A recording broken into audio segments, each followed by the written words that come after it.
Hello বন্ধুরা, এই সকালবেলা দেখেন গাছে কত রকমের ফুল হয়েছে। এই গোলাপি, বেগুনি, সাদা, হালকা গোলাপি, বেল, জুঁই, আর আপনার এই ফুল তো আছেই, কী বলে, এই যে ফুল সকালবেলা এসে পারি নিচ থেকে। আপনার এই ফুল মানে কত রকমের ফুল হয়েছে বলেন দেখি, কি ভাল লাগছে। এগুলো দেখেন মাটি ফাটি বৃষ্টি পড়ে সব ভিজে টিজে, চা পাতা, ডিমের খোসা, কলার খোসা সব একদম দেখেন না নষ্ট হয়ে যাচ্ছে। আজকে ঠাকুরের কৃপা একটুখানি রোদটা পেয়েছি, এটাই খুব ভাল লাগছে। আর একটা বড় কাজ করে ফেললাম, এখানে যত এই মূলো শাকের গাছ টাছ ছিল সব গাছগুলো তুলে দিয়েছি, জানেন তো, বৃষ্টির মধ্যে সব ভিজে গেছিলো। ভিজে গিয়ে এইসব দেখেন না সব তুলে দিয়ে তারপরে এর মধ্যে আবার ওই পালং শাকের বীজগুলো ফেলেছি দেখেন।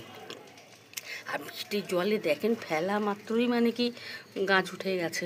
গাছে সেরকম জল দিইনি, এখন সকালবেলা এসে জল দিলাম, দেখছি পুরো বীজগুলো ফুটছে। বলেন তাই কী সুন্দর দেখে, ফোটা আরম্ভ হয় না বলতে সব হয়ে গেছে।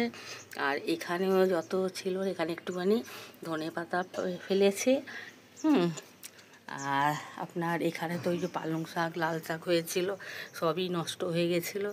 আবার কি করব, আবার এর মধ্যে এর উপরেই পালং শাক, লাল শাক ফেলে দিয়ে কয়েকটা পালং শাক দেখেন আছে জীবিত, কয়েকটা তো সব নিচে চেপে দিয়েছে। যাওয়ার পরে বীজ ফেলে আবার মাটি দিয়ে দিয়েছি, ভরাট করেছি দেখেন না।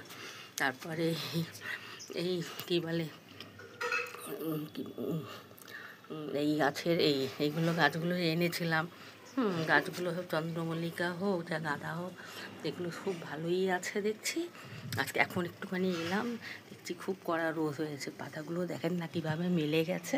আমি একটু জল ছিটিয়ে দিলাম, এসে একটু জল দিয়ে জলটা দিয়ে যাই, তারপরে দেখা যাক কী হয়।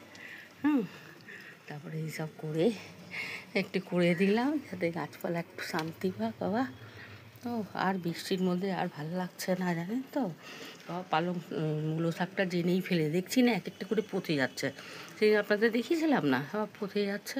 এই জন্য ভাবলাম না তুলে দিই, একবার মতন তুলে দিই, তারপরে আরেকবার দিয়ে দিই, কেন বৃষ্টির জলের মধ্যে আবার গাছপালা খুব ভালো হয়। আর দেখেন বলতে নেই, দিয়েছি বীজ দেওয়ার পরে একদিন না হতে দেখেন কি সুন্দর গাছগুলো, মানে তৃতীয় দিন এটা বলবো, যেদিন দিলাম তারপরের দিনে মানে করছি, মানে কি আর বলি, বৃষ্টি